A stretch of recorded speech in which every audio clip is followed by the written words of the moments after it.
Hello, everyone. Welcome to the Chaotic Wholesome Talk Show. I'm your weekly host, Kay Purcell. I'm here with my co-host, David Lee. He's over there. Say hi, David. Hi. And we have a very special guest, one of my favorite human beings, who gave me the great honor of performing in the Godplane series that David and I ran, and has done something pretty heckin' cool. Like, pretty heckin' cool. DeAngelo! Hey, how's it going? So, I'm gonna say very quickly, right now, coming up, what do I have coming up? What do I even have coming up? This happens every Tuesday. I've got some other stuff planned. I am putting together, myself and Todd Moonbounce, who's hanging out in the chat, and Candace the Magnificent are putting together a month, every Tuesday in the month of June. We are going to be doing a charity stream of Thirsty Sword Lesbians benefiting the Trevor Project. So if you are, especially a woman or a non-binary person, especially if you're part of the LGBTQIA, especially if you're BIPOC, we would love for you to apply to be a player or a GM. If you are a company you would like to sponsor for this wonderful event to help the Trevor Project, we're taking both.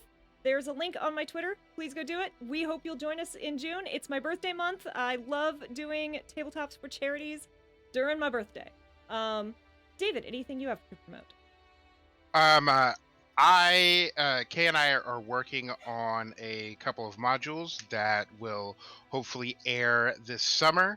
And I'm very excited to get my own copy of Emerald Templars. Right? Thank you so much.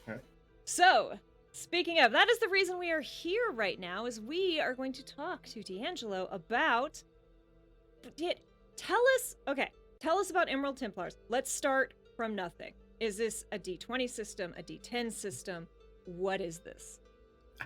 Yeah, for sure. So, Emerald Templars is an original creation of mine that I've had for multiple years. It started off as a D&D like homebrew sort of setting, but as things started to roll forward, I was like, you know what? I think I kind of want to have it as my like own system, because D&D doesn't quite capture all of the things that I want to do with it. Like, if you have to take a system and you have to keep modifying it just to get it the way that you want to, you may as well make your own system, you know? That way you have a lot of room to play with your own stuff and all that. So that's how I felt about it. As far as the mechanics go, it is a D10 system. So the D10 represents 0 to 90%, and then your bonuses will carry that other percent to modify it, you know, slightly. And then there's various factors within that. Like, for example, I always feel like it's extremely deflating and unsatisfying when you, in like different tabletop RPGs, like miss a target like completely and that's it. Like after waiting for all of the rounds of combat, and then it gets to you and you do nothing at all to contribute. So one of the things I wanted to do to alleviate that problem, and to make sure, because my like game design philosophy is that the game is fun when you can meaningfully contribute to the team or the effort, you know. So in Emerald Templars, there's a partial success where if you get at least 10% under what you needed, then you simply do half damage or like a partial, like, you know, contribution. If it hits, you know, 100%, you know, that's fine. You get full damage. And if you do 30% more, that is a critical. So in our playtesting, we found that, like, you know, critical hits come a little bit more frequently. People like absolutely miss a lot less, and then the partial successes are still there. So it makes everything feel like a bit better, you know, a bit more fun. But if you do miss, you get anger stress, and stress is a thing that's in Emerald Templars. Because I always felt like it was very odd that like adventurers would go like deep into like the depths of the earth to fight horrible monsters, and then walk out like nothing happened and be like, let's go do it again, you know? Like like if it was me, like I have anxiety talking to new people, so I can't even imagine like risking my life to go down, you know, to fight weird creatures. So in Emerald Templars, there are stress meters to kind of make your character feel more real, and they're like physical, which is your physical health. There's anxiety for kind of like your social sort of like self-worth, self-value sort of thing. There's your sanity of how much you can manage your own reality and how much you know about your own reality. So if you start seeing weird things happen, like someone walks through a door and then they end up walking through this door, you're like, wait a second, that shouldn't have happened. Like what the heck's going on? And then anger, which is you know, your inability to keep your emotions together, and then exhaustion, which is your overall like stamina and how much you can contribute, sort of thing. So there's Yeah, and I found that it's really really fun because in role playing it's a little bit more organic because if your character is their anger is starting to escalate, you naturally want to gravitate towards like I'm frustrated. My character's really really frustrated, and other characters naturally want to help them out and like uh, give some words of comfort or try to help alleviate their stress and all that kind of stuff, and it builds bonding and all that. And that's something that feels really really good, because it feels more than just like we're all strong capable warriors and we feel nothing. It's like Right. we're kind of more humanized, and we're prone to breakdowns if we don't take enough self-care, or like you really have to manage that like that portion where it's like, guys, if we keep going we're gonna break down, so let's go ahead and stop and turn around and like gather ourselves. It makes victories feel more worthwhile because it's that risk reward, like should we keep going forward? If we do, there's a chance we could lose, but if we like turn around, things could get worse for the community and things and all that. So it makes every decision feel more worthwhile rather than just like we're going to succeed no matter what comes forward to us. So sorry, that was like a long rant, I apologize. Oh, that's great. Like, it's so much fun seeing like how passionate you are about this. I know Todd hanging out in chat has a lot of feels about I don't like 5e because I keep having to change it. I keep having to change it to make it do what I want. And I know I get to play in one of your play tests later next month. Not this month. Later next month. Yeah. And I'm really excited because it does sound like you're doing a lot to kind of lean into some of the things David and I scratched the surface on with God Plane of like, we wanted to add stress. We wanted to add in some thought around mental health and self-care and team bonding. It's part of why we did the what were they, David? They weren't stress rolls. Were they stress rolls? No, they were sanity rolls. Sanity rolls. Yeah. And then I think we called it sanity. No, we didn't call it sanity. We called it specifically stability. Stability. Yeah. We were like, how can we not call it sanity? Because everyone's going to recognize what that is, but we don't want to. And then you could do inspiration points to like help out your teammates. So it's cool to see that attention being given. Because, I mean, David knows all too well. For me, I love D&D, but I love the roleplay. I love the characters. I love the bonding. Like, that aspect of it is what's so exciting to me. Yeah, exactly. And tell us, so first off, how's that Kickstarter going? Yeah. Good. Thankfully, it got funded in one day, about 13 hours, which I did not expect. I was fully prepared to have to fight tooth and nail for every single backer to prove that it has value and it has worth for them too, because I never ever want someone to step in and contribute money and not give them something of quality or value. I always want that exchange to be a good exchange where it's like, I got my money's worth. This is a good quality product and I've had a lot of fun with it, but how do you convince someone of that? Because I'm not Critical Role. I don't have a billion followers or anything like that. But thankfully, the community really came out in droves to support it. Like people that I knew and people I didn't know, and that's meant the most to me because if someone can walk off the street and look at what I made and be like, oh, that looks really cool, I'm going to give money towards it. That means I actually have something, and it was really, really cool to see that. And it really like meant a lot, because like a lot of geeks, I've had self-esteem issues in the past and questioning my self-worth and all that. And it's hard to deny your value or your worth when you see that green bar, overfill or overflow. So right now we're at a happy 11,000. We asked for 10,000, and we're almost towards the next stretch goal. So things are going really well. We're getting the team together to talk about our first meeting, and everyone's like really excited and happy. And things are good.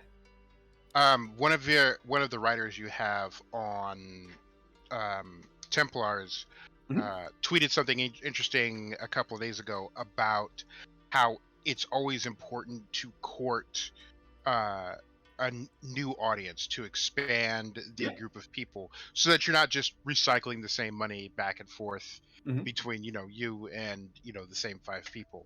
And so it is especially good that you did your Kickstarter, because it'd be one thing if you had a friend who just had $10,000 laying around and was like, here you go.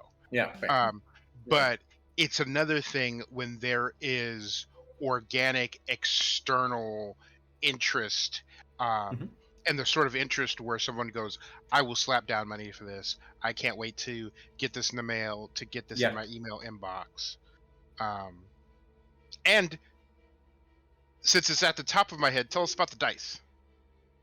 Yeah, for sure. So we have Umbra Oculus, which is a wonderful dice maker. She's a single like woman. Sorry, she's like I believe she's married, but like she's a one woman operation.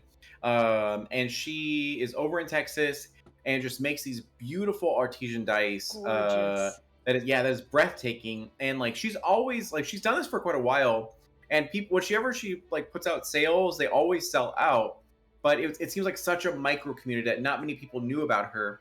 So and we're homies, so like when I said I was going to do this Kickstarter, she was like, "Oh, I'll throw dice in to help contribute." So we had to sit down together. And what I love about my friends, but I hate about it at the same time, which I'm the same way, is that we're always like, "I'll do it for free. Don't even worry about it. I'll do it for free." And then I always have to be like, "No, you're not going to do it for free. You're going to make money off of this." And then so we had to figure out that math part, to be like, what do we price it at? How much, do you get? What materials do you need? And like, what is your limit? And then, and she was like, let's just start at like $25 or sorry, 25 orders. And like, that should be good, I think. And then like 50 orders for the D10s. And I think that would be good. And I was like, all right, sounds good. And then the Kickstarter went. And like I said before, it got funded in 13 hours. And a majority of those sales were the full dice sets. So I had to message her while she was at work and be like, hey, like, they sold out. Like, do you want to expand this? Or like, I don't want to burn you out or anything like that. And she's like, they sold out? And I was like, yeah. And then she's like, let's increase by another 10. And then it sold out again.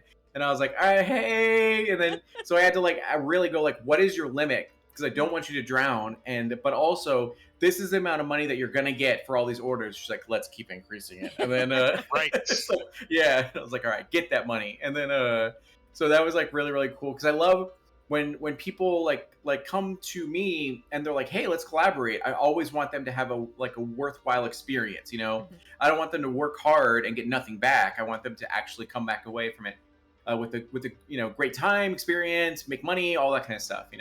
So I'm really grateful that people saw value in her stuff too and were able to do it, and that she took the time, because she did multiple test pours to find what would feel most Emerald Templar like, and she came up with the ones that you see on the Kickstarter, and it just feels so good, and I can't wait. And she went even a step further than that and was like, listen, because I already said the writers and the artists who are working on the book, you don't have to put a dime towards this Kickstarter because you're going to get the products for free. I can't speak on the dice portion because that's not my thing, but I will try to fight to get like reserve sets for you guys. That way you can purchase it if you'd like.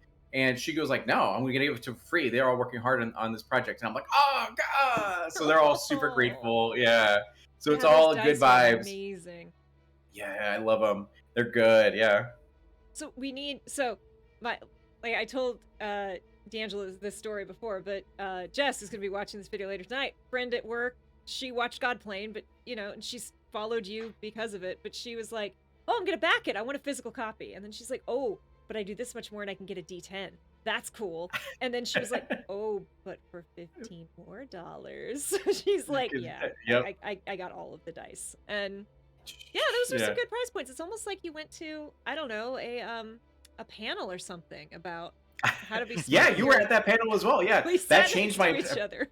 Yeah, that changed my entire perspective, because there's a lot of things about this, like way back when, because I always had Emerald Templars, the lore and the world building, which I haven't mentioned, but I'll mention that in a little bit. We'll get there. We got some time.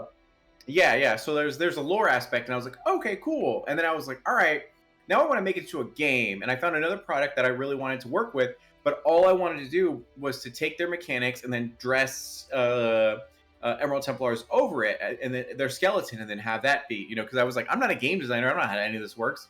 And then sure enough, yeah, I know, right? And sure enough, that didn't work out for multiple reasons. Like the mechanic, like the mechanics for the system were good, but it wasn't what was working for me, and the playtests were always like, this is all right. Like my mother always has this quote where it's either a hell yes or a no. And it's like, whether it's in love or business or whatever. And that's exactly what I carry as well. And when it came to sort of that system and what I was bringing to the table with Emerald Templars, it was just like a kind of sort of maybe, which meant it was a no. So I was like, I got to walk away from this. And even though like that company is amazing and wonderful, and came back to me and was like, yo, if you go with us, we'll give you a sweet deal. And I was like, I'm sorry, I gotta double down and just like, do my own thing. And then that was a long haul of watching a lot of videos on how game design works, not just in like video game design, but also tabletop and, board game. And like, what is it that makes a game fun? And what is your philosophy as a game designer, going into stuff? And what do I like about Vampire the Masquerade and Dungeons and Dragons and Call of Cthulhu and all these ones? And what do I don't like about it? So it was a big soul searching and tinkering, and I've had a lot of failures. Like there's one recorded video of an Emerald Templars, like right when I switched from the old system to the new system, that like was the cringiest, broken, clunkiest system ever. And even afterwards, I was like, all right, guys, what's your feedback? And they were just like, I hate it. And then like that, not that I hated it, but like it was really tough. And so thankfully it's in a way better place than it was at that point. And I got to learn from the greats, so I got to go to PAX Unplugged and listen from Tanya and listen from Banana Chan and listen to Markia and a bunch of other people about like the business side of things, because that's so crucial. Like, for example, for any Kickstarter people who want to do a project in the future, or any business project, the time you want to release your product is during tax season, because that's when they get their tax refund, and that's an abundance of funds, and their disposable income's way bigger than it will be all year, and they'll be able to contribute more to whatever you're doing than any other time of the year. So that was something that's so common sense, but I never even thought of it. So those business tips helped tremendously, and the other one was like Drive Through RPG is like the Amazon of like tabletop RPGs and all that kind of stuff. If I didn't use them, I would have to contact a manufacturing company in China, hope they don't collapse, after I give them my money. And then even if they do well, I have to work with customs and then have the 400 books shipped to my apartment complex and figure out where to house. Like, it's all complicated. It's not just, so it's been a long journey, and I'm still learning, but thankfully things are working out and they're all going into a positive sort of direction. So it's pretty cool. Yeah. Welcome, Time Lord's Wife. Thank you for the follow. I'm going to be on Time Lord's Wife's channel on the 1st, talking about my time on Mothership. So, sorry, had to do that quick little plug now that we got another amazing person in the chat. Time Lord's Wife is amazing. Yes. Is Time Lord's Wife? No, I'm thinking of someone else. I'm on too many things, and I'm confusing amazing people. I watched you on Time Lord's Wife channel. I'm going on Gamer Mama's channel on the 1st. Hi, y'all. It's been a day. Oh, Jet Set! How's it going? Oh my god! Yeah! I'm not even looking at chat. Oh my gosh. There's a lot of awesome people. This show has been amazing. So if any of you have hanging out in chat, if you have questions about any of Dee's amazing work, you've been all over. GM'd on D&D Beyond, and just amazing stuff everywhere. Lots of awesome charity stuff. Ask about Kickstarter things. Ask about Emerald Templars. Please ask your question about Emerald Templars. Yeah, Dee, I'm so excited to have you here. I'm a fan of your stuff. Go. As you're talking about things, I actually have multiple questions. My first is that you covered how you got a dice maker involved, but talk about how you got other writers and artists involved, and how you got them on board with your vision, and how you worked with them to generate what specifically you were looking for Emerald Templars. Yeah. All right. I need you to visualize a soapbox, because I'm getting on top of it. Okay, so okay. I've never been on top of one of those. This is right? complete. Exactly. Everyone in this channel is a complete stranger to David and I being on soapboxes. Yeah, it's so funny. So one of the biggest things is that, like, obviously I'm a brown geek. I'm Chicano, Mexican American, 4th generation Mexican American, and it's I cannot hide my identity. To people, when people see me, they see me as minority. Well, while growing up as a geek, specifically in the fantasy media, even science fiction as well, there's never good representation of BIPOC individuals. Even drilling down to just like Mexicans, usually if you see a Hispanic character on the screen, they're usually either the comic relief or they are the villain. They're no one of really any great value or worth, or if they are, they're like, a pinup model and super like, sexy or like whatever, So growing up, when I would consume this media of like Lord of the Rings, Harry Potter, X-Men, all these different things, I would never see myself in there. What I would see is a very fair-skinned individual with a square jaw, and I was like, fuck, well, I'm not worth anything because I can never be that. I will never have blue eyes. I will never have, fair skin or blonde hair or anything like that. So like what's the point of even trying? I don't get the girl X, Y, and Z. And that really hit home for me, and that really stuck with me for a very, very long time. Until various life experiences happened, and I got like bitter and jaded, and I was like, you know what, fuck this shit. I'm gonna go ahead and create the art that I want to see, because I'm sick and tired of not seeing it and waiting. Like, because if we wait every decade, there'll be slight progress, very, very slight progress, and we celebrate it like, oh, this is awesome, this is amazing, it's so revolutionary. But really, it should have happened like a long time ago. And like, I'm not gonna wait and sit here for someone else to do it. I'm gonna go ahead and like do it myself. So that was a big passion of mine. So when it came to Emerald Templars, I really had to sit down and be like, all right, I know this business and I know this industry, and I know that the tabletop RPG industry is like a majority of like white males and all that kind of stuff, and that's a big part of the market. If I don't appeal to them, I'm gonna lose out on a ton of sales, and not only doing that, if I don't go with Dungeons and Dragons as a 5e supplement, compatible, it's like 60% of the market and all that kind of stuff. But even knowing all of that stuff, I kept falling back to my original goal and original mission. Like, I could not sleep at night if I didn't go with where my heart wanted this project to go. And that project was to be a positive, uplifting, celebratory, piece of art that brought a lot of different cultures, and that we never ever get to see represented in a good way. Or if they are on the somewhere, they're misrepresented. Like the biggest one that I always loathe and hate are the Yanti from D&D. Because like they're very, very Mesoamerican focused, and back in the day, and I think still slightly, maybe I think they changed it a little bit. They were like lawful evil. They there was nothing they could do but be evil, and they had my ancestors like aesthetics on there and everything like that. And it just is like, it was very, so it's very, weird to see that. And it's like, no, if a creature has even a modicum of intelligence, then they have the capacity to decide whether they're going to be good or evil, or like make moral decisions. And that's what I kind of wanted to bring to the table.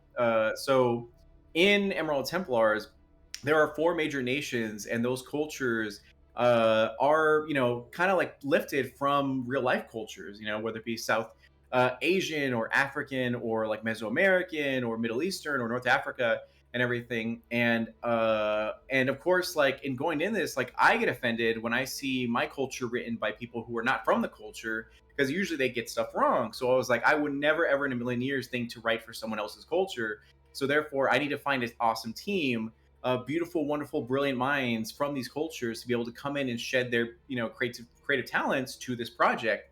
And then sure enough, I was able to go and search into the depths of like Twitter to find these awesome people who like, I don't want to say never were given a chance, but like they just like weren't working on any other tabletop RPGs for one reason or another. So I was like, hey, I would love for you to come into this project. Here's the whole shindig.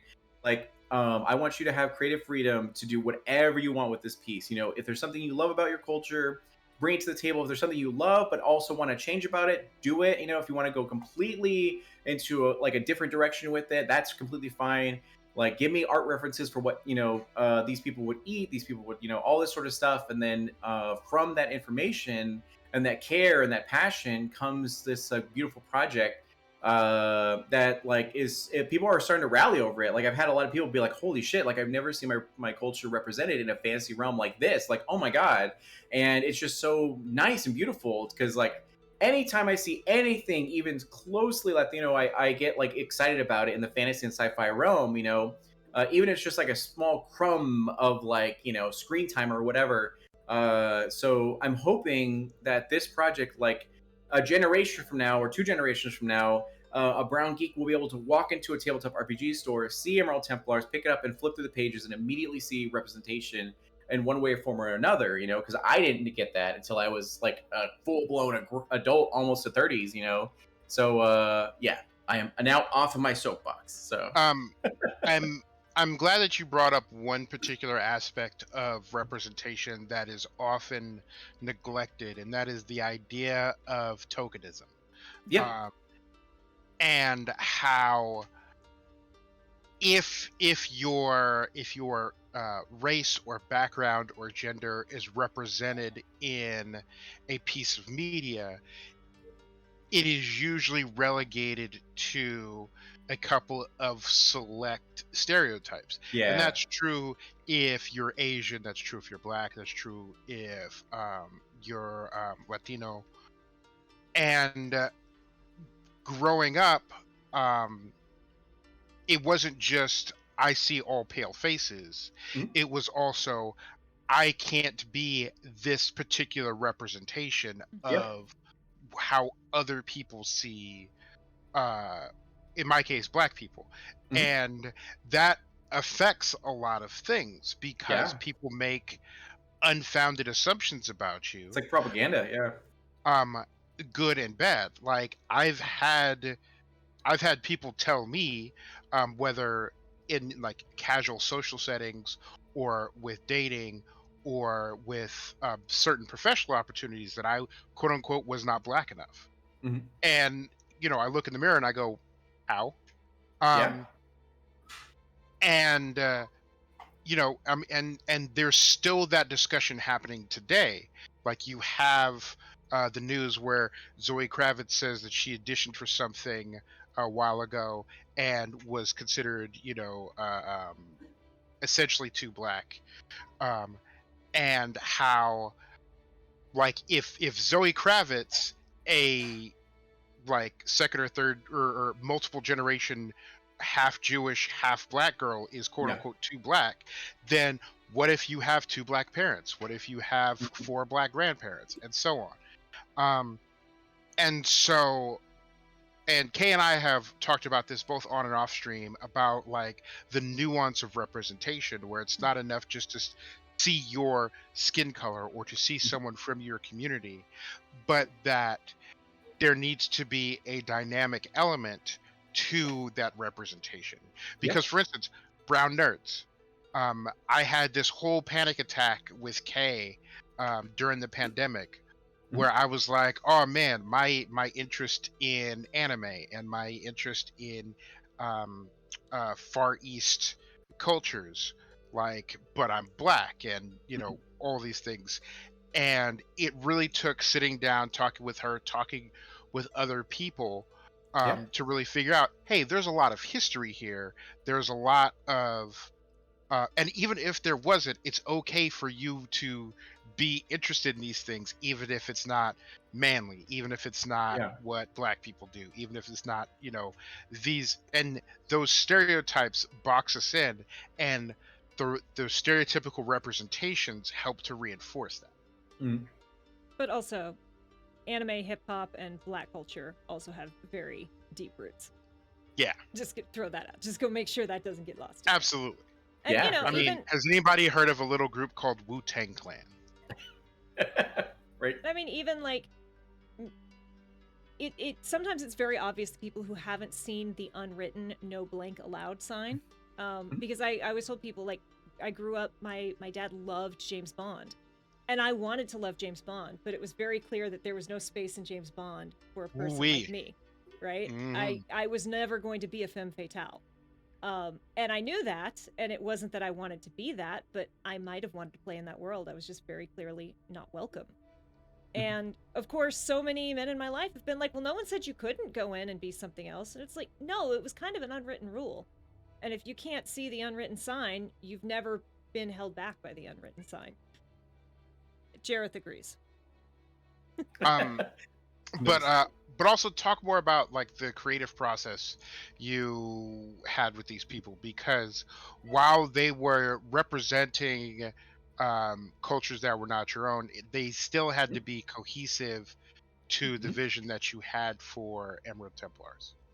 Yeah, for sure. So all of them are fantasy writers, in some capacity or another.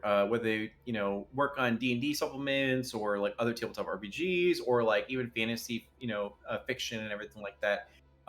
So we all were on like essentially the same page on our feelings towards this like topic of being, BIPOC in the fantasy sort of like medium and all that kind of stuff, and sort of fighting for even a modicum of representation. And I like was very clear with them. And there were some people that I went to that said, no, like I don't, really feel comfortable doing this because I feel like I'm not like enough of, to really represent my people, which like breaks my heart because they are enough. Their experience is valid. Their culture and everything like that. It absolutely is enough. But I still have to respect their perspective on themselves and everything like that, and let them do their own thing. So at this current point, we're having meetings on the whole entire project from top down. That way they can understand what exactly they're going to be bringing to the table and all kind of stuff. And I did give them the spiel before, and a lot of them responded with excitement, about it. And not only that, but like I always also gave them the opportunity to be like, hey, who better to represent your culture than sort of yourself, not just in a literal like a literary format, but also the art, using your reference as yourself to be in this sort of thing. And they're like, hell yeah. So that was a really cool aspect to be able to bring to the table about what were from their culture, their favorite food, what are some celebrations, what are some cultural practices, that like a lot of things that I would never in a million years guess, like and it's the same thing for them, like they might know about tacos or burritos or mariachis or luchadors and all that kind of stuff from my culture, but they might not know of like menudo or like horchata or like vapor rub and like all this, like all they go, the deeper it goes, sort of thing, and like all these different cultural customs, and I don't know their stuff. So it's really cool to be able to have them get together. And not only that, but they're in a team as well, so that way they can communicate to each other, being like, all right, this is what I'm going to bring to the table. What are you guys going to bring to the table? And like, all right, cool. Well, we're going to do this thing, sort of. So that way they can all make distinct, unique areas. So like, I'm really hoping that someone makes a Bridgerton sort of like experience, because I would love to like play around Templars, attend a masquerade or a ball, but like it's like all up to whatever they want to create. And it's kind of cool because they're getting excited to like creative freedom. Like what? No red tape. And then so it's like pretty cool. Yeah. We've got some amazing questions from the chat Sure. that we're going to dive into, but I have to one. I rarely sense true frustration from you. You're just so like, even when you're stressed, you have this like laid back air about you. But one, having worked on an art site, one moment of frustration like I felt from you was when you were starting to commission art and you were really struggling to find people who would do something other than There were a lot of people who I would be like, because everyone loves to draw women, and then not only that, but they love to draw fair skinned like women and all that kind of stuff. So when I come to the table being like, hey, can you do like someone with a darker skin tone, maybe fuller lips, maybe like a little bit more curves, a little bit like curly hair or whatever? And I have had people like legitimately be like, no, I don't do that kind of artwork. Like I only do this kind of like light-skinned women who are Japanese or who are white or whatever. I have no interest in doing darker people. And I was like, oh, okay, all right then, bye. And then like I had to sort of walk away. So it's been hard, because I feel like a lot of artists get attracted to drawing, of course, anime or comic books or whatever. But in those medias and those forms, they're only drawn one type of way, which is a type A body, so that's a whole thing of finding artists who are willing to go out of like, even find someone who's okay with drawing plus size characters is tough, so it was a whole journey, but thankfully I found some good solid artists to be able to bring to life a lot of the concepts and ideas that we're like throwing at them. And it's fun because like I'd be like, all right, I need to draw like an Oni. They're going to have red skin with blue hair and like sharp teeth and all that kind of stuff.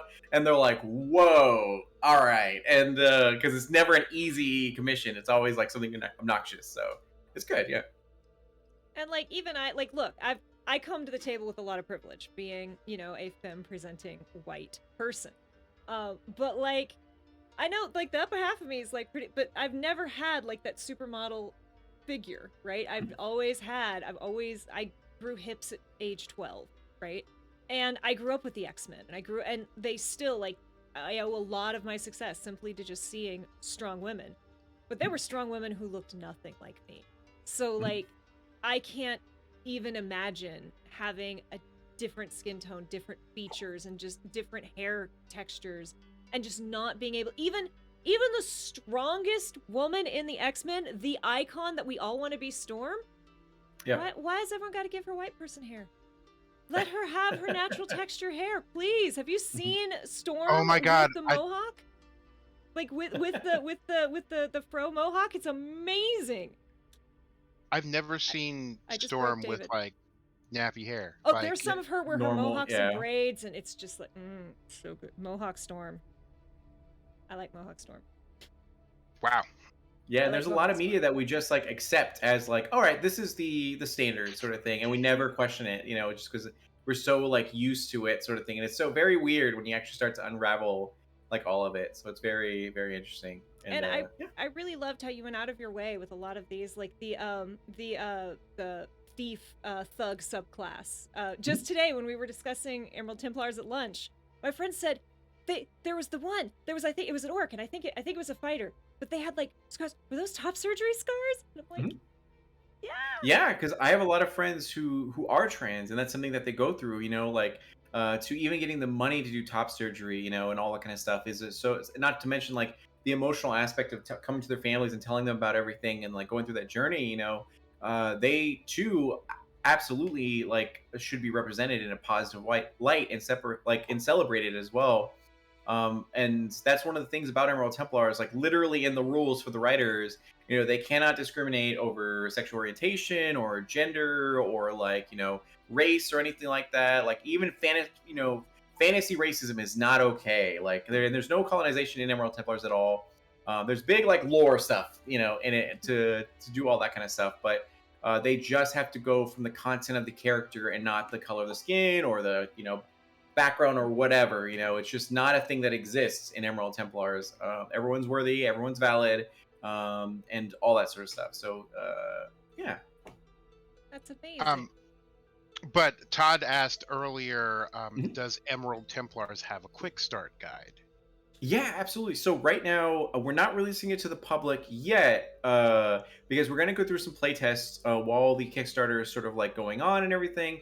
And I think towards the end of the Kickstarter, that's when I'm going to send it out to like everyone to be able to go through it. So for example, there's a group, I forget their name, but they're actually taking Emerald Templars to PAX East. So if you're at PAX East, you have a chance to play it because they're doing a lot of playtests with a lot of different games there and all that kind of stuff. So hopefully that'll be a good source of feedback for the game. But like yeah, probably like mid-April or May, I would say, is probably when I'll do it on Kickstarter, so everyone who's backed the project will be able to get it and then be able to, you know, check it out. But in the meantime, you can look to the many streamed playtests that are going to be going on, so you can understand, you know, how the game flows, you know, see it in action and all that sort of stuff. And because every session I'll be asking feedback from not only the viewers but also the cast. That way we can keep improving it mechanically until it gets to a place where it's extremely smooth and crisp. Yeah. I'm so excited to play. You don't even know. I've just been staring at like different potential characters like forever since the first time I didn't get to do that first playtest. And those of you who watched my Cyberpunk charity stream, that was Cat. That I was actually going to play an Emerald Templars version of Cat for the playtest. So I'm still debating that, but also I really want to play your satyrs. They're so cool. Yeah, for sure. Horny devil. Yep, there you go. Yeah. I love them. Good old so Gourd much. person. Yeah. So good. Mm-hmm. Yes, and Todd does amazing streams, and he wants to stream a playtest. Oh, right, all right, So, yeah, for sure. I can vouch for both of you. I would love to do an intro if you're down for it, but we don't answer those things on stream. I'm just throwing it out there. Sorry, Dave, what were you saying? And Jetset asked, what games, movies, media inspired you to create the Emerald Templars framework? Yeah, for sure. So, for Emerald Templars, the things I love the most are Grey Wardens from Dragon Age, Witcher from The Witchers, you know, and then the Night's Watch from Game of Thrones. This neutral faction of people who put themselves above the rest of society. So while they're all squabbling over whatever they're squabbling with, they're the ones really doing the hard work and taking care of everything. However, I always like the idea of like kind of the Night Watch or Night's Watch sort of situation where like there's been a long time of nothing going on, like nothing really, and people are thinking that the White Walkers are completely fake and false, you know, and all that kind of stuff, and they're just there for no good reason. It's a dead end, you know, sort of career.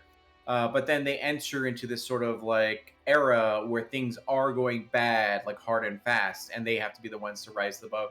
Because that's like the lore for Emerald Templars, essentially, where they're. I guess we'll just get into that.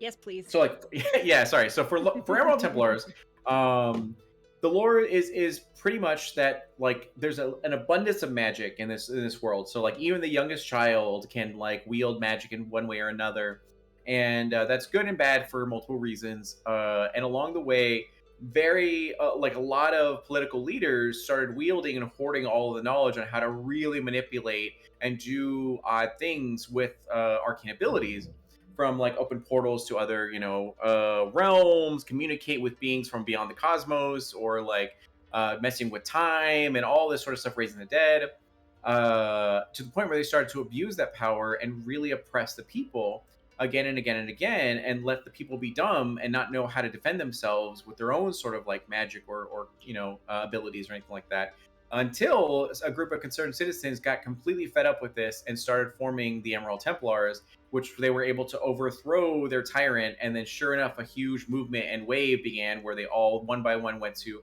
multiple nations and kicked it out until things were regulated and new leaders were instituted and things got better.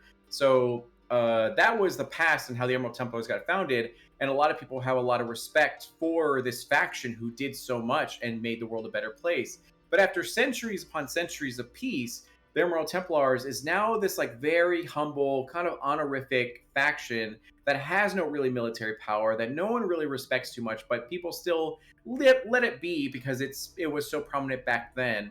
So nowadays, what most people do is they come to the Emerald Templars for one reason or another. If you're a criminal and want time off your sentence, you can join the Emerald Templars and swear an oath to be able to serve them and get your sentence reduced. If you want to pay off your student loans or medical debt, you come in and then you're able to get like that loan forgiveness sort of thing. If you want renown to be a politician or whatever, you can go in and then be able to serve, just be like, I served our realm by doing this. Or if you're honor bound, meaning that a long time ago the Emerald Templars saved your community and you swore to them that for every generation there will be one or two kids that will serve for a number of years, that's where they are now. So a lot of people that come to the Emerald Templars, they don't come just to like serve. They have a purpose. They have a mission. They have a goal. Like any human being, you don't work at State Farm just to work at State Farm and you love insurance. You want to, write a novel or pursue a passion or whatever. And that's exactly what these characters are there for. But because they swore that oath and signed that contract, they're magically bound to serve the Emerald Templars if needed.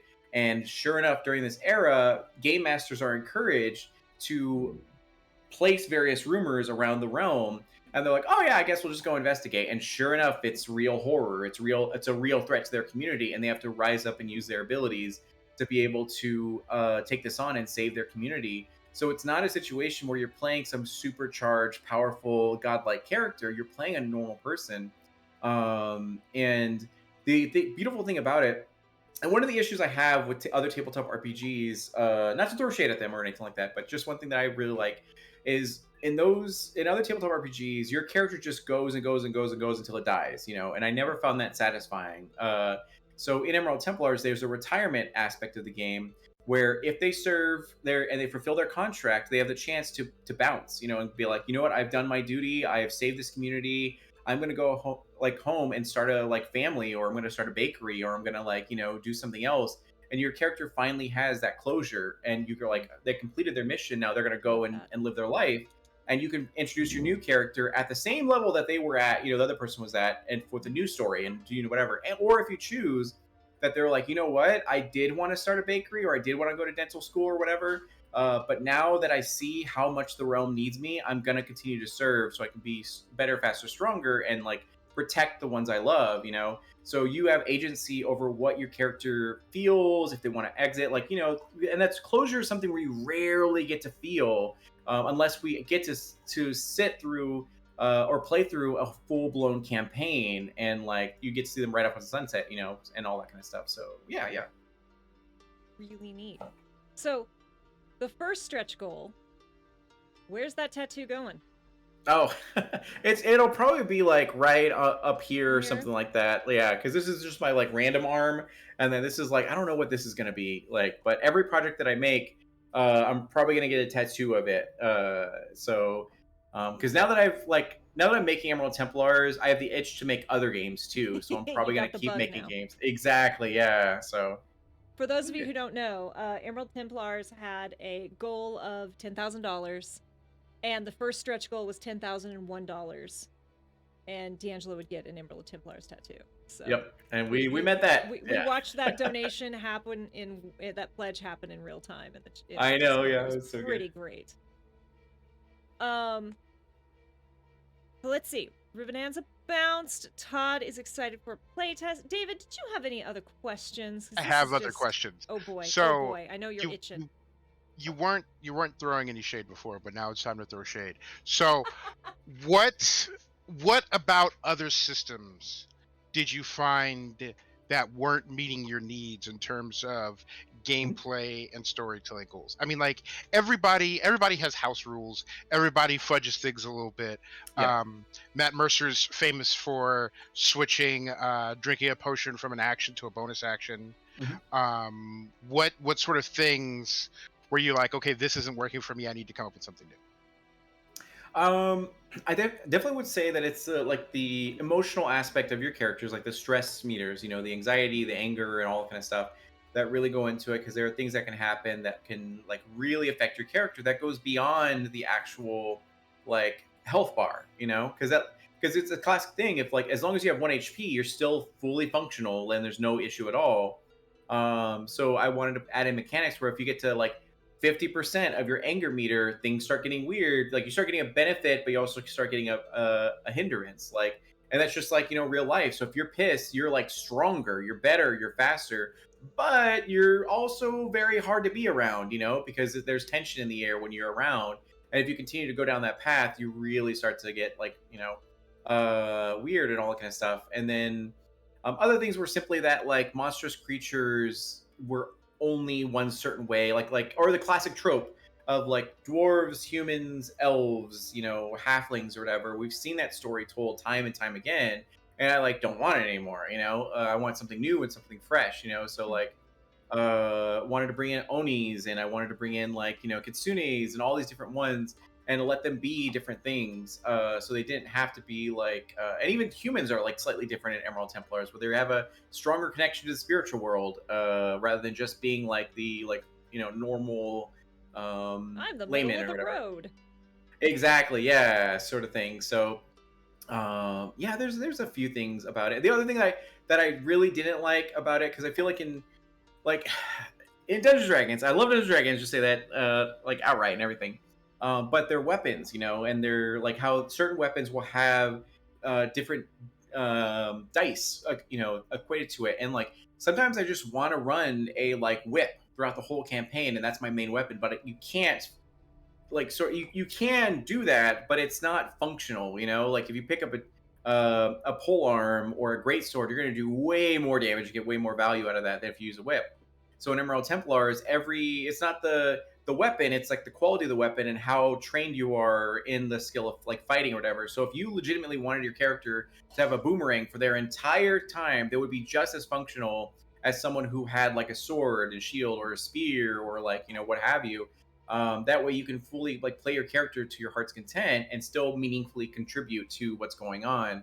And of course, every weapon has a different like critical special ability to make it unique. So if you did want to pick like a mechanically beneficial sort of build, you can do so.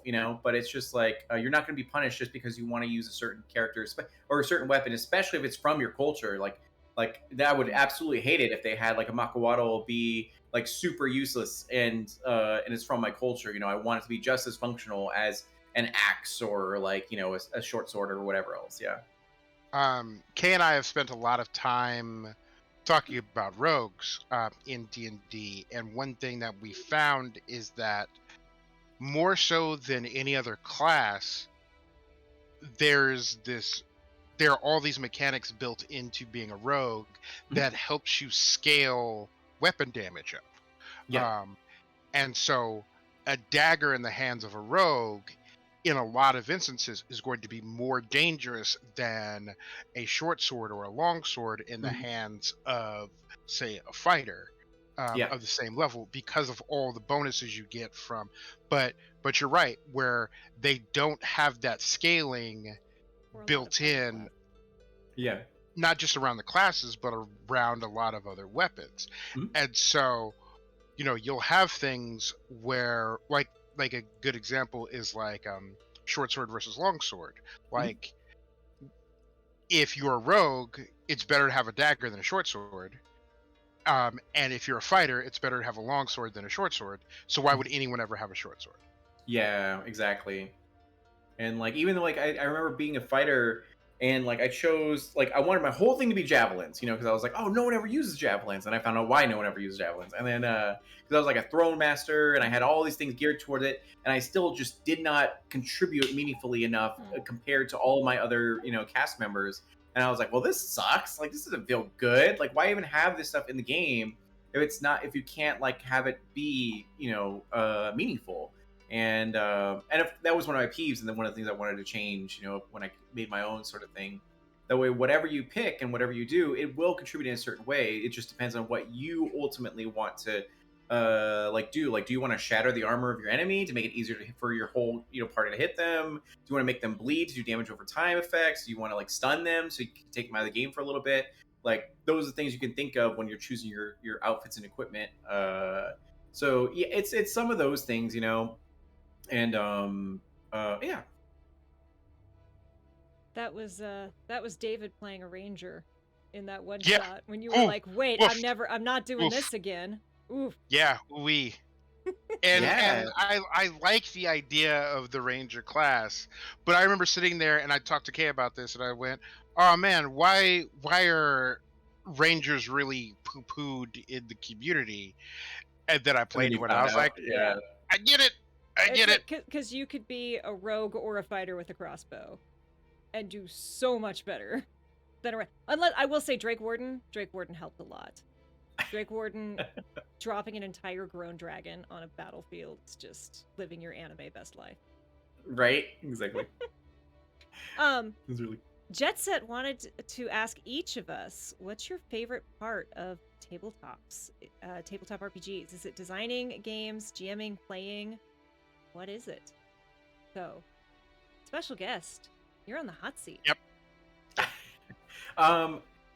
Now that I have the bug, I definitely think that game designing is one of the best things to do, because like maybe I'm a control freak, but like I love to make sure that everyone who sits at the table plays the game feels very comfortable, very safe, and yeah, it feels very, very good. Because sometimes I'll pick up other RPGs and be like, ooh, don't really like how they worded that, or like, that's just feels kind of weird, so like being able to make the games and like throw weird things at people is like always a lot of fun. But of course I always also love to just also play tabletop RPGs. I'd love to be a vampire in Vampire the Masquerade and do like just get wrapped up in that whole world and that lore. I think the lore thing is the one that really gets me, because I have played games just because they have an amazing lore and like horrible mechanics, but I still power through it just because I love the lore. And yeah. I'm gonna be honest, that was me with League of Legends. Yep. Woo-wee. It's funny. So there's the meme of the guy with the hat turned backwards, leaning in way too close, talking to a girl who's obviously not interested. Yeah, their hand over in the back of their neck. Is Kay talking to me about League of Legends lore? Just like look, right here. Oh, I've been in it for a while, yeah. They put out Set, and I had to yell at David about how Set was a personal attack against everything that I am weak to and don't want to be weak to. They came for me with Set. Me with Set. Literally years later, I finally sit down to play League, my first MOBA that I've ever played. I'm like, all right, Kay, give me some pointers. And she's like, what are you talking about? I don't play this game. And I'm like, yo. We're not here to win. We're here to look at the images. Yeah. I love the lore. I love the characters. I'm like that with Apex. Yeah. I absolutely love the game, love the lore and everything, but not very good at it. Yeah, like Overwatch. Ooh, like, yeah, look, I don't even remember their names, but the East versus West like fanship that everyone does. Yes, I'm into it. Cowboy Wolverine and the Archer dude. Yes. Oh god. Oh yeah. Yeah. But yeah. Your favorite Kay, part, David? Oh, okay.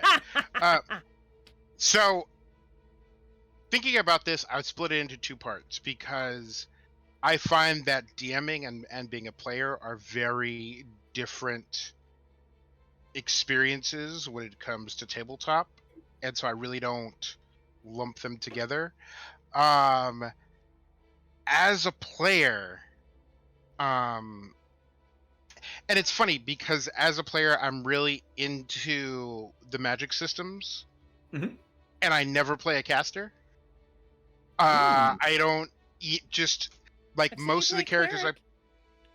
That's yeah. the closest I've Um, seen. but most of the characters are fighters or rangers or um, I played a bard many years ago who didn't cast any spells. Oh god. Um, but I really get into the magic systems and all the different like things you can do. Maybe I should play a caster at some point. But also Oh, I would be just terrified to DM for you as a caster. I'd be a menace. I'd be an absolute terror. You've activated my trap card. It's like, Right. like counterspell, you know. But also being a part of the interaction as people's characters develop as they interact with one another and seeing where that goes. The one shot I did with Kay, the job, like that was really hilarious and really interesting because it wasn't your standard everybody's here to work together and we're all gonna cuddle at the end.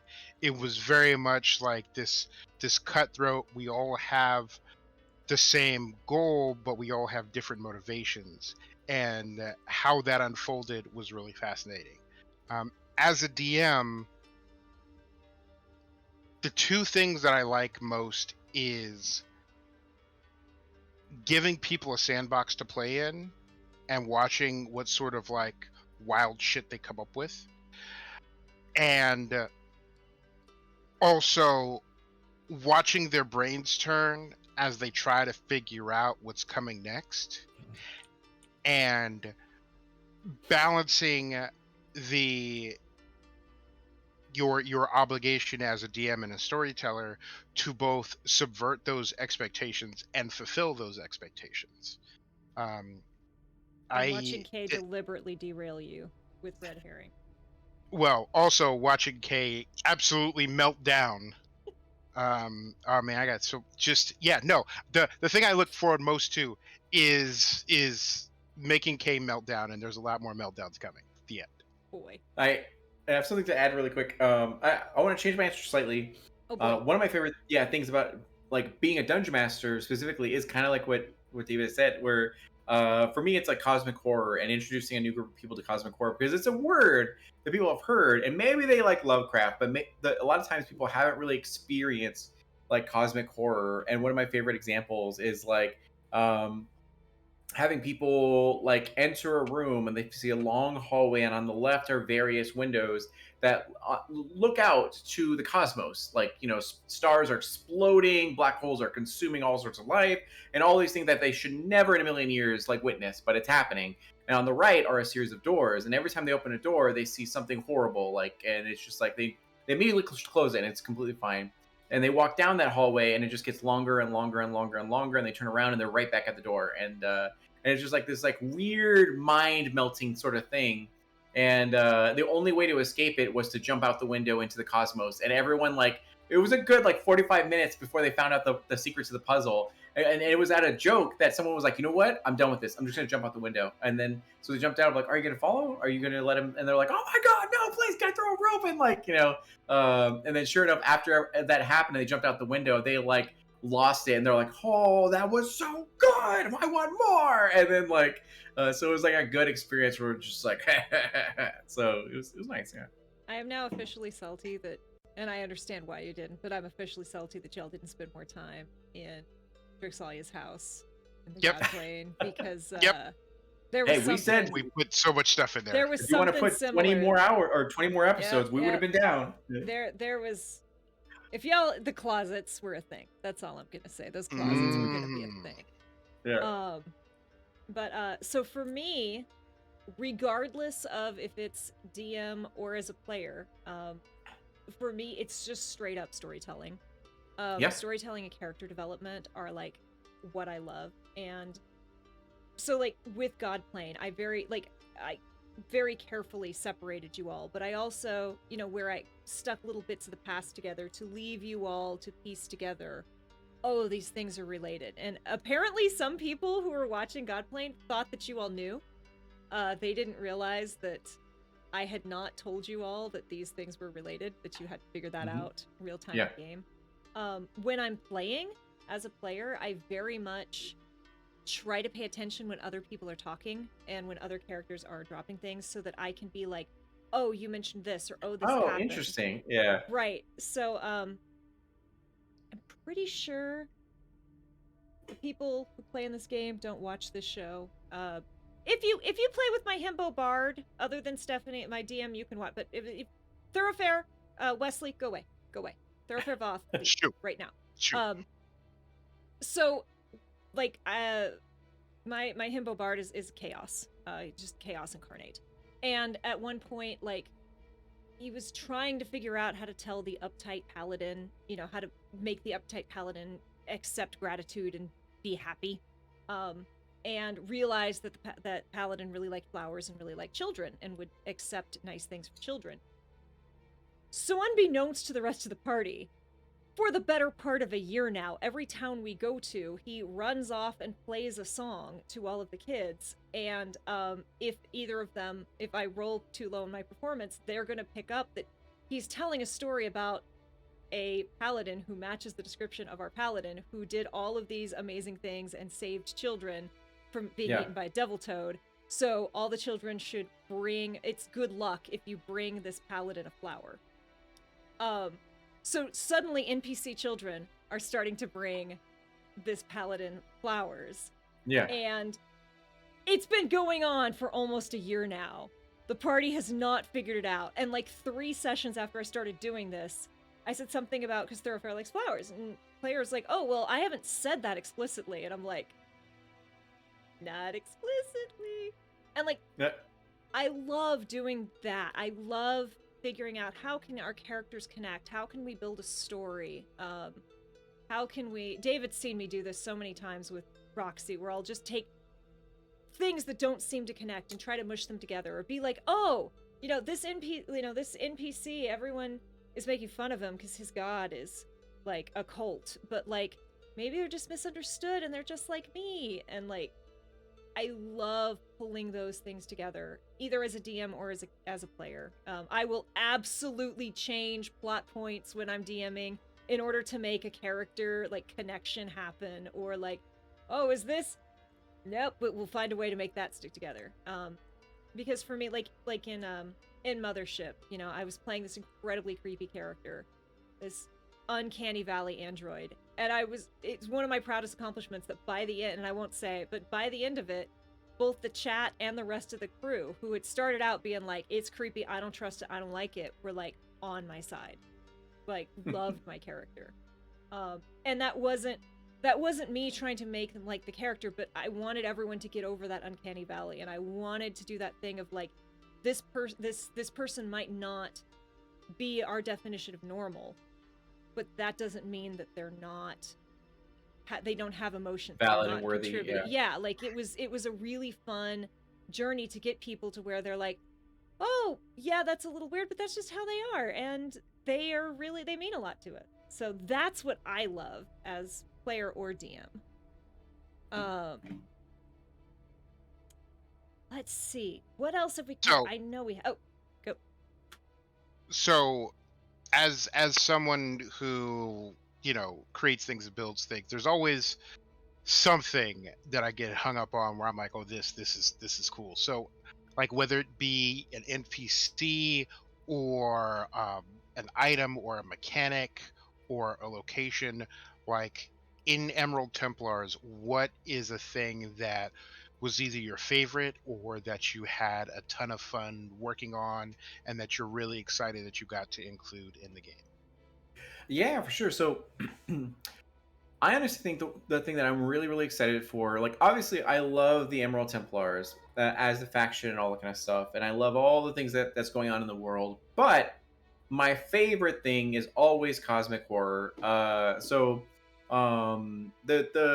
background lore in Emerald Templars is that there is an alternate reality and universe that exists, and as a writer, admittedly, I have no idea what happened there. I don't, but there's something that happened where these like five what they're called old gods got exiled into the Emerald Templars reality, and then they created the world of like that Emerald Templars are on, and they created children called the new gods, or the mortals called them new gods or whatever. And the new guys were in charge of like the old gods were essentially like, hey, I want you guys to make mortal races and just let them grow and all that kind of stuff. And they're like, oh, sounds good. So then the new gods like had a lot of fun and a lot of time like growing these like mortals and like watching them grow and foster into huge civilizations. And then the old gods were like, they're not perfect enough, go ahead and wipe them all out. And they're like, what? And then so this happened like 6 times of like these whole mortal races with all these civilizations and all these like cultures and all this like technological growth and all that kind of stuff just get like grown, wiped out. And then essentially the new gods started to betray the old gods and like take sections of the mortals, which are the ones you get to play actually in Emerald Templars, and hide them away into the depths of the earth or like the farthest reaches in the Amazons or like wherever to protect them, until they finally rose up and had a revolution and fought against the old gods and sealed them away and locked them into all of the realms as prisoners, which the old gods are so powerful, it doesn't even matter that they're in prison because they can leave at any time they want to. They just don't. And they there's a mechanic where they mess with the mortal races and show up sometimes. So like that person that you're like that old beggar man that's in front of you could be an old god testing you to see what you do and could benefit you in some way or shape or form.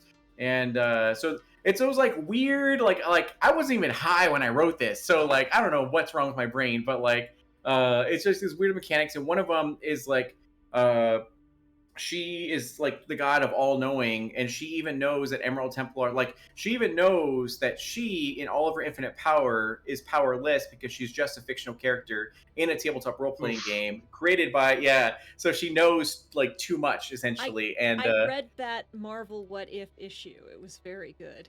Oh really? There's one where they Rogue, I think it was Rogue and Gambit find out, like Rogue and Gambit go. Oh, they broke the fourth wall or whatever. And they find a bunch of comic books at the end. Yeah, and then and she'll go to mortals and be like, hey, I'll give you a great boon, but I just have to ask you a question. Do you want to accept this? Because they never ever like do anything without consent. So the person has to be like, yes, I agree, to the old god, and they're like, all right, cool, and they'll like say something that will like potentially shatter their mind, but in doing so, they'll give them like a magical item or a benefit or something, and then they disappear to like go and like do whatever. So that's the aspect that I really love, because when you think of fantasy, obviously there's magic, obviously there's swords, obviously there's big giant monsters and all this kind of stuff that's been said and done.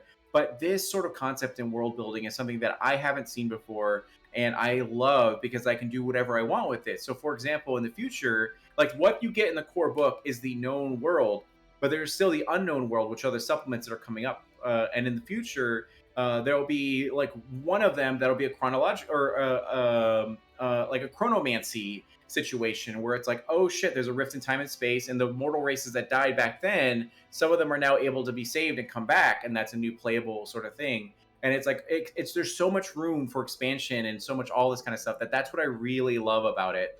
So it's kind of cool. I don't know. Yeah. I'm just thinking what a terror my himbo bard would be in this setting. David has experienced him once. Yes. Experiencing him again this weekend. Yeah. Yes. This Sunday, yes. David. So I like to ask this question when I do various interviews because I always get the most interesting answers out of this, if I get an answer, and I don't always get an answer. What is the question that no one asks you about Emerald Templars? What's the thing you want to answer, the thing you want to talk about that people haven't asked you about yet? Yeah.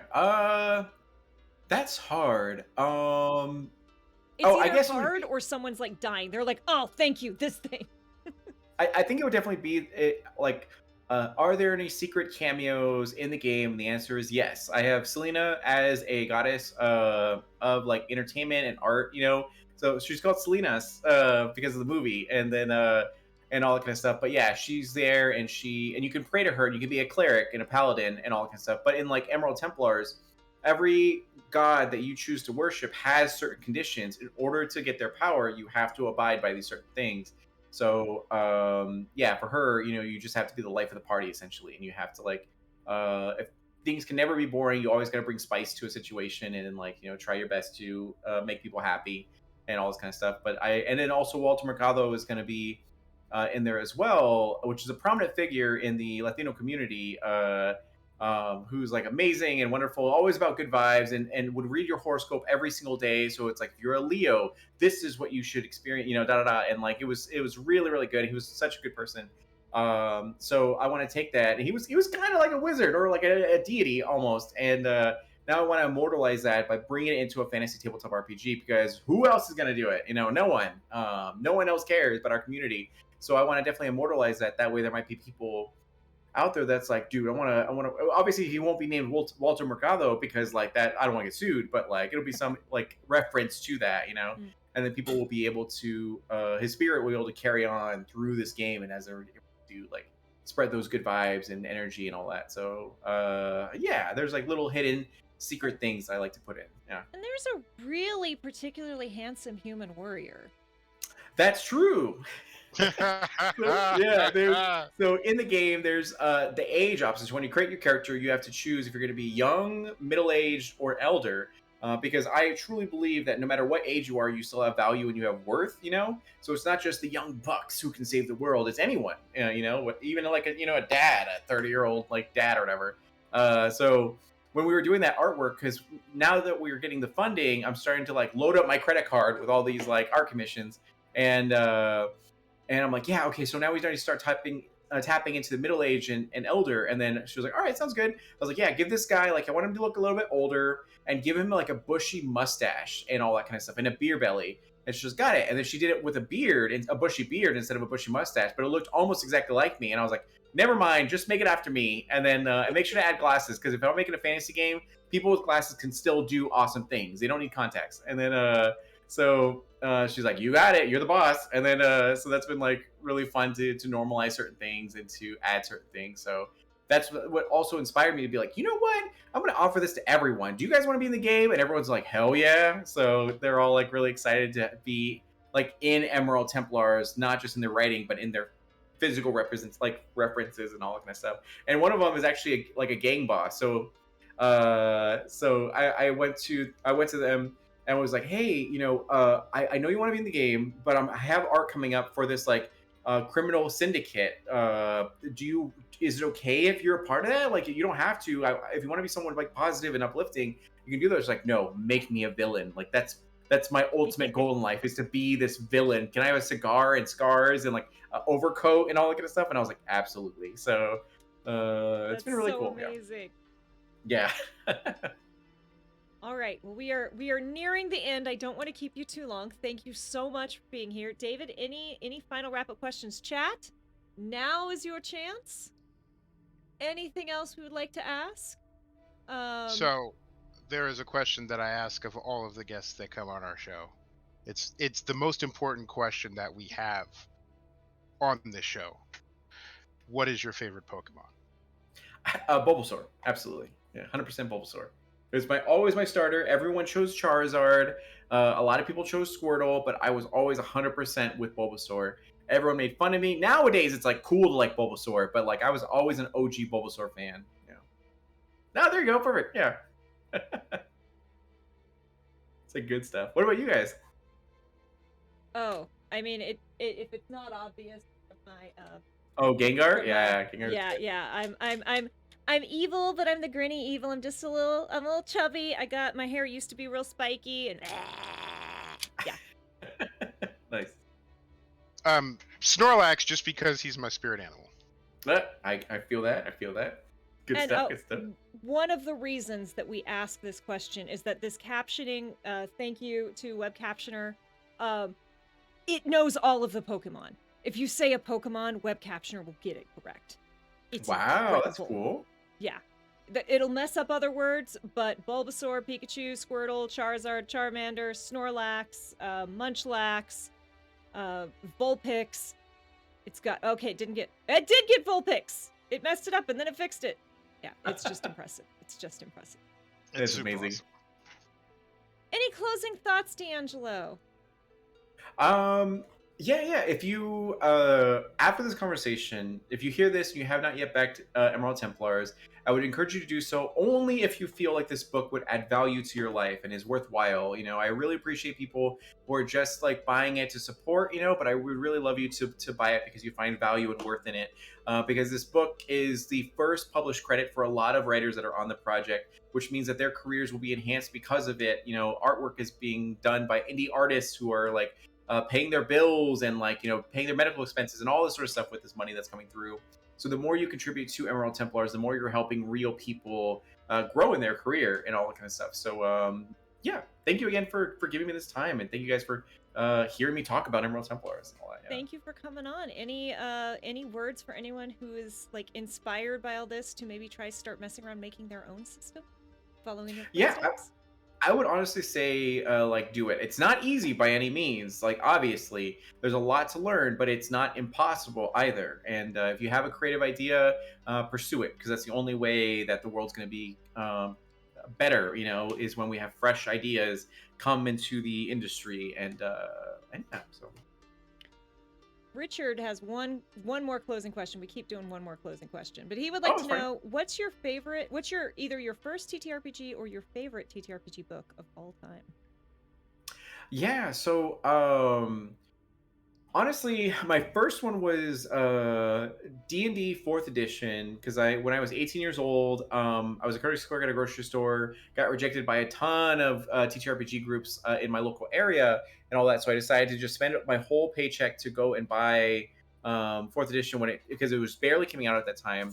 And sure enough, I was able to do so and learn a ton from being a dungeon master and all this sort of stuff. So not only that, but my favorite, I would say, is probably right now D&D 5e. Like, obviously, there's issues with the mechanic and everything like that.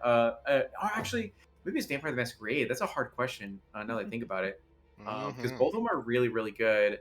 I would say D&D 5e because it's like brought me a lot of friends, a lot of awesome experiences.